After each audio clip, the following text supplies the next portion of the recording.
And then at the end of the day, and at the end of the day is talking about what we need to do as the judges with the feedback, with the actual marks, medals, how the medals are awarded, all those sort of things. So that's what we'll be covering today.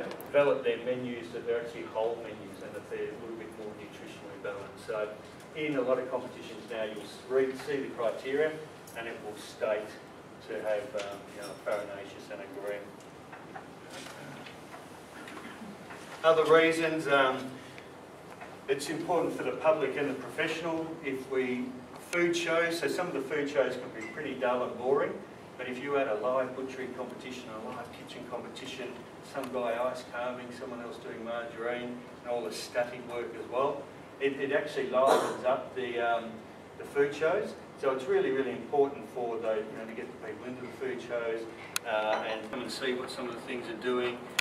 Most of us chefs, we open up a cookbook or we see a competition entry and we'll develop our own idea from there. We won't copy it, but we'll think, oh, that's a good idea. It won't maybe look anything like that original thing, but we get inspired by it and we learn new techniques and we build on that.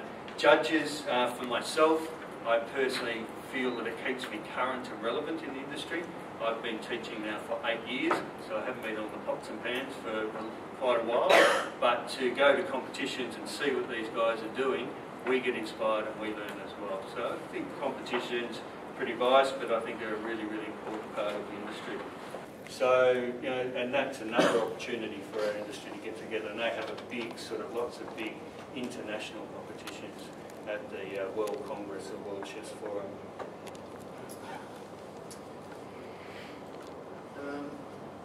And we've pretty well talked about these other little things on there.